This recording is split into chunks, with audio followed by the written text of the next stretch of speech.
Welcome to Unsubscribe. I'm your host, Avani Jain. In this podcast, I'm going to show you how to intentionally opt out of anything that's robbing you of your energy, freedom, joy, and peace of mind. It's time to let it all go, finally, so that you can clear your mental inboxes and make space to subscribe to a life that truly lights your soul. If you're ready, hop in. We are embarking on the transformation of a lifetime. Welcome back to Unsubscribe. I'm so excited to be here with you for another episode.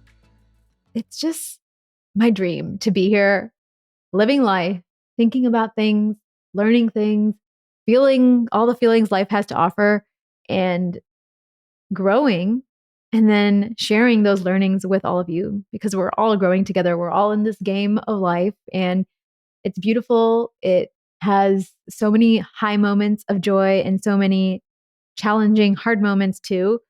And what makes it better is supporting each other in beautiful ways like this. And I love this podcast because it feels like I am doing just that. I'm sitting with you, chatting over a cup of matcha.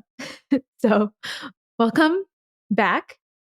And because this is one of the first few episodes and the podcast is called Unsubscribe, what better way to kick things off than talk about what I'm unsubscribing to?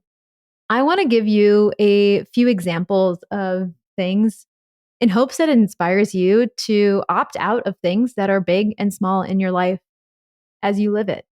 And some of these things that you're opting out of can be big and really make giant waves in your day to day, or they can be tiny and make tiny little shifts that maybe add up at one point. You can choose to unsubscribe however feels good to you, and you can choose to make it a habit, which is kind of the best thing ever. So let's talk about this and I'll give you some ideas. I also thought this was a great time to do it because it is a new year. Happy 2024. We're a few weeks in, and what better time to do a little housekeeping, a little mental housekeeping than now?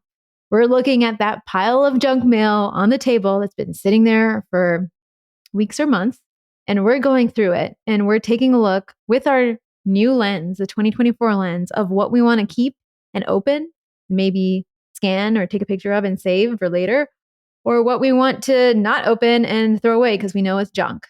That's what we're doing today. So I'll share with you a few things that I've been unsubscribing to lately, big and small. The first thing I'm unsubscribing to is taking things personally. I think this was a few weeks ago. Yeah, maybe a month or two ago. I was going to Home Goods and I had just parked and I was sitting in my car for a moment and I didn't do like the most amazing parking job. I was definitely in the lines, but I was close to one car more than the other.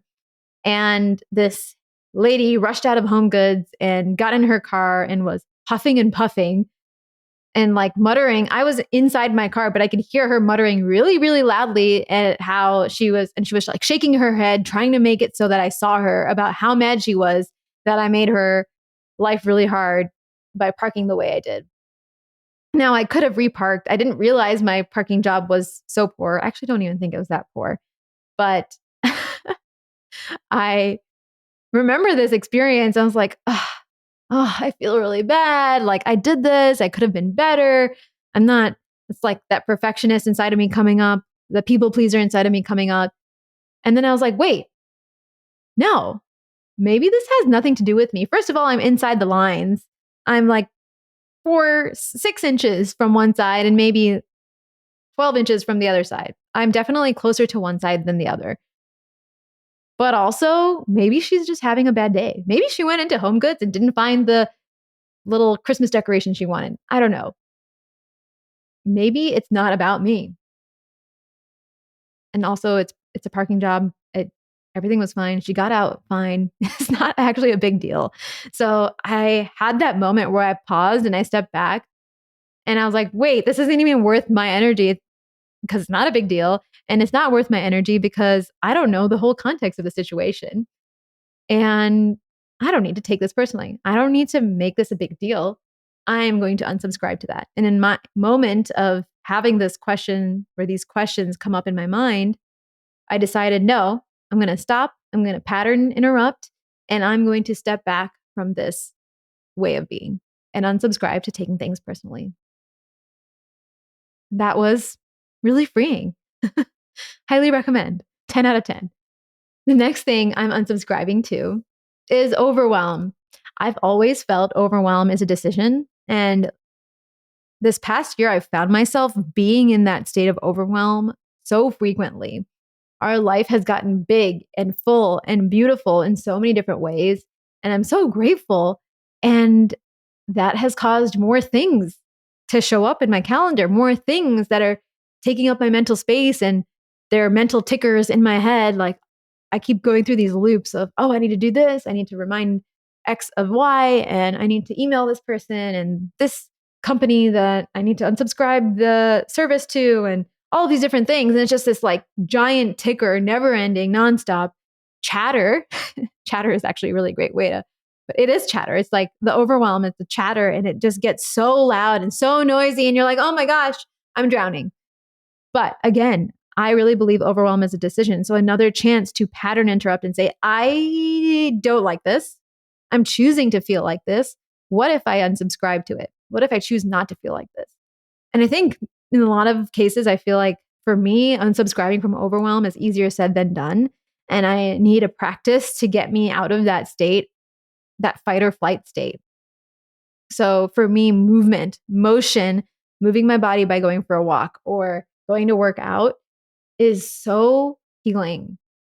And immediately my state of overwhelm is less charged, it's less desperate or dire.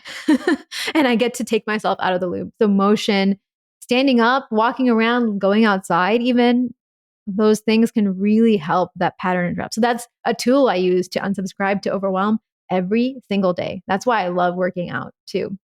The other thing I'm unsubscribing to is overscheduling myself. Kind of mentioned this in the last episode, but I am obsessed with manifesting canceled meetings. My favorite thing to do. And I've done it before. I'm like, oh, it would be so nice if that meeting wasn't on my calendar. And inevitably, someone messages saying, sorry, I'm too busy today, like XYZ. Can we make this an email instead? Or can we cancel this? Or can we move this? I actually have a friend, she and I have monthly chats, and it's so interesting. The month I feel really overscheduled, she also feels something in her life. And she's like, hey, can we cancel this month's chat? And it's just better for all of us. So, side note, manifesting cancel meetings, a lot of fun. But also, instead of saying yes in the first place to things we actually don't want to do, what if we said no? So, a different example is having coffee with someone I'm reconnecting with professionally. I love them. I think they're wonderful people and really respect what they do in the industry. But I know that having coffee with them isn't going to currently help me move towards the things that I'm prioritizing right now. And I said yes because I felt like I should yes. I didn't say yes. I didn't want to feel bad, but it's not actually helping me move towards the priorities that I've set in my life. And so I'm creating new vocabulary around saying no so that I don't find myself being overscheduled, or I'm moving meetings, or I'm canceling meetings. I have a standing weekly meeting with my house manager who manages so much in our home. She's wonderful and she is so organized and incredible. And I needed space last week and this week. So I asked her, I was like, hey, can we cancel this week's meeting so we can catch up asynchronously? She was happy because she got 30 minutes back. She got to rest or take care of herself or work on other things. And I was able to say what I needed to say and get space back in my day to day. And I didn't feel overscheduled anymore. So I'm continuously creating new vocabulary around this. I'm also, other phrases I've been working on are and using are, hey, thank you for thinking of me for X. Right now, I am prioritizing this thing in my life: work, family, health, mental health. And because of that, I won't be able to join.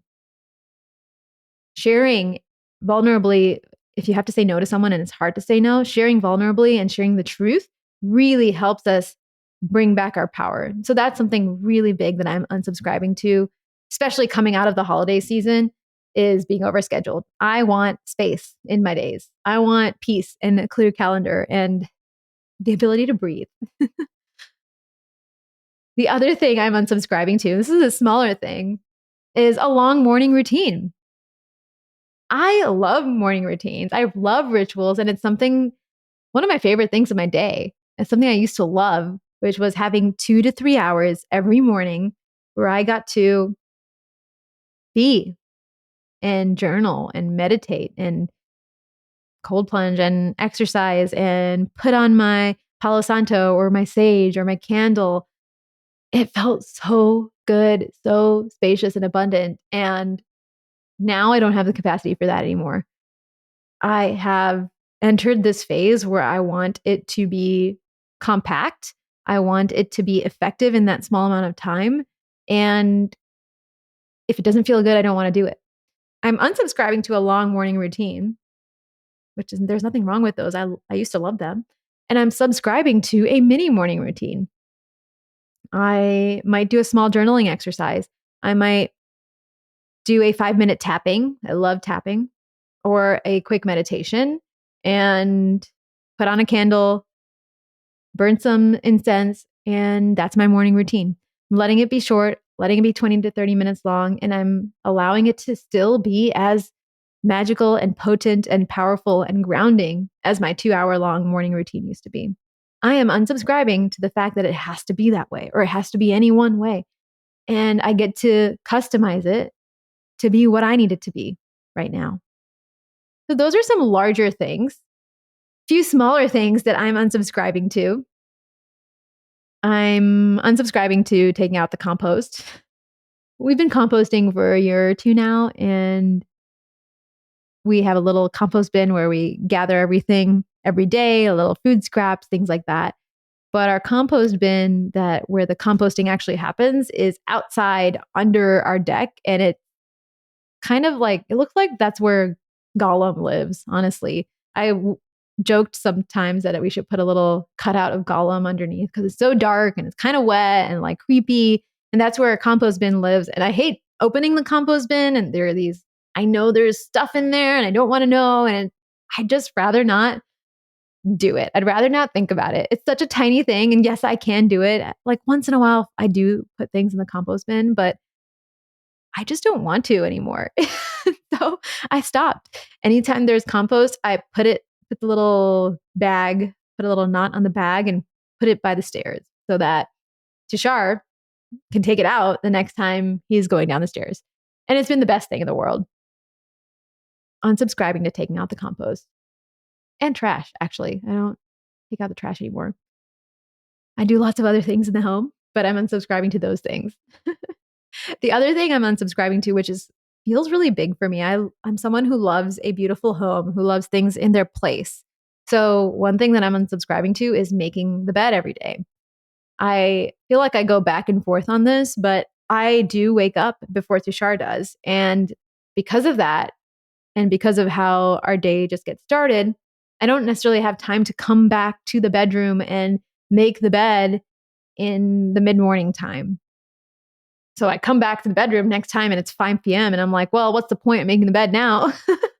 And so that's kind of how it's been going day to day. And I've just decided that if the bed is unmade, I'm just not going to do it. I am unsubscribing to having to do that every day. And I'm also unsubscribing to the belief that not making the bed means something about me. It doesn't mean that I'm messy. It doesn't mean that I'm disorganized. It doesn't mean that I'm not put together. It just means that I didn't make the bed. And that is okay.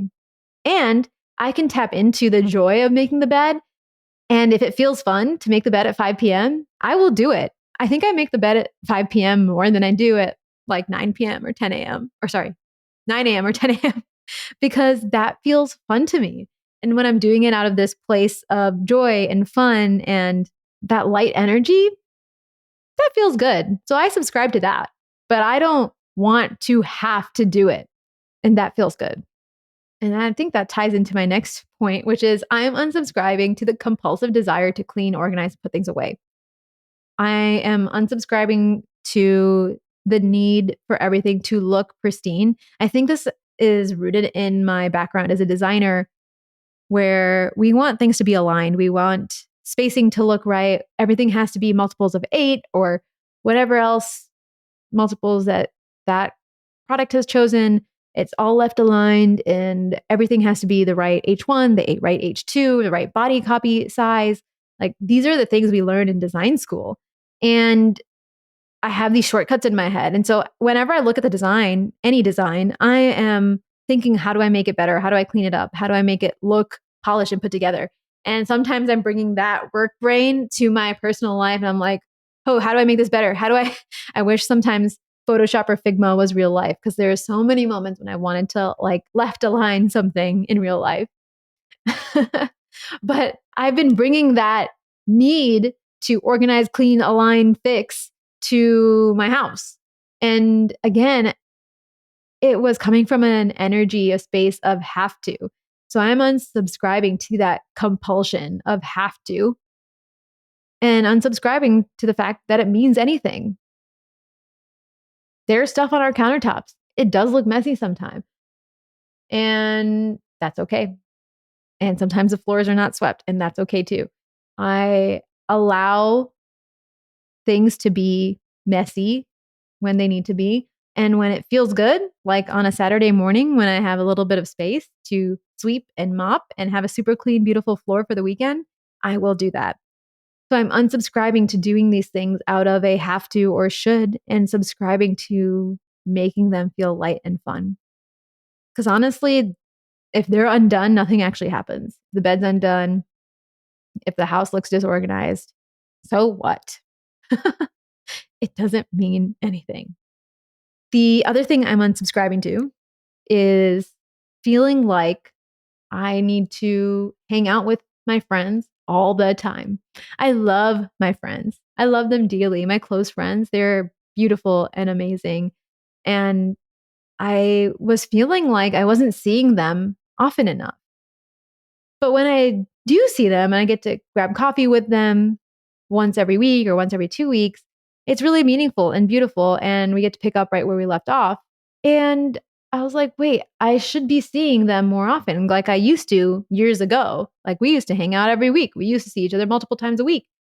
But that's just something that's not feasible in our lives today. Our lives have changed. We're maybe in different cities or we have different things that are occupying our mental and physical capacity. So we can't do it anymore in the way we used to. And I was just hanging on to this feeling of like, oh, I feel bad. I should see so and so more often. I should schedule time with so and so. And again, it was like this feeling of should that was popping up.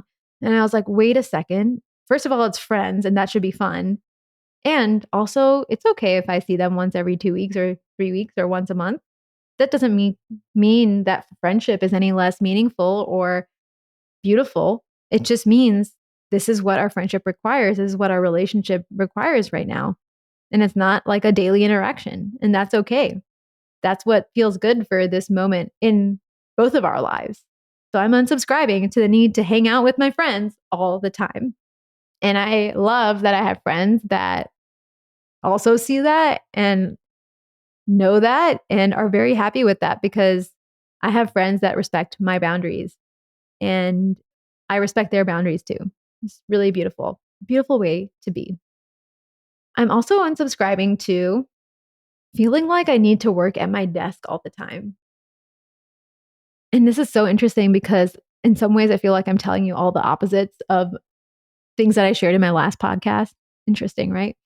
I do think there's so much value in having a place where you anchor your mind to be in a certain state. So right now I'm sitting at my desk and this is where I'm anchoring my mind to be in podcasting mode. This is where I show up in front of a camera and I am on. I am sharing things in this big, beautiful way and it feels so good. And this is where I do it. And I was feeling like I was chained to my desk for other things that I felt like I needed to be in my office at. My office is also upstairs in our home and it just feels far away and I don't want to go all the way over there and then I just never make it over here and then I don't do the things I need to do. So I was starting to realize maybe I need another space that I anchor work to elsewhere in the house. So I have this seat on our counter And I do this on my iPad. I can work on my iPad too. I don't need to work on my computer. And I just do a few work things. I maybe check in on Slack and ClickUp. It's like light work that needs to happen, but it doesn't need to happen at my desk, or I do it on my phone. And I just love that I've gotten to opt out of working in any one style or any one method. And that work gets to feel fun and flowy in other physical spaces too. And I don't need to always work at my desk. And that feels free. That feels expansive. That feels light. So we get to unsubscribe to big things and little things. It's our life is a blank canvas, and we get to choose when we want to clear it out and put the things in that we actually care about, put the practices in, put the beliefs in that are going to support us in our priorities in life. And what's important to remember is priorities change. We are beings that are living and breathing and changing. What we liked yesterday, we don't like today. What we don't like yesterday, we like today. I think that made sense in my head, but not out loud. We are changing every single day. And so, in order to support that, it's a constant practice of subscribing and unsubscribing. Because what served us before, what got us here, will not get us there. And that's what we're being asked to do. We are being asked to show up, and we are being asked to redefine this moment in life to support us elevating into the next version of ourselves. I hope these big and small unsubscribes inspired you today. And now I challenge you to think about what is no longer serving you and how can you unsubscribe to that. To help you out, I've created the unsubscribe challenge, and I'd love for you to join so we can unsubscribe to big and little things together and make life feel truly beautiful, truly transformational, and light up our souls. There's a link in the description of this podcast episode that you can click to join the unsubscribe challenge. And I also recommend following me on social media at Avani M. Jane, because we can hang out there and you can find the unsubscribe challenge there. And you can also find it on my website, avanimariala.com/unsubscribe. I'm so excited to take you on this journey of unsubscribing together, and I will see you in the next episode. Until next time.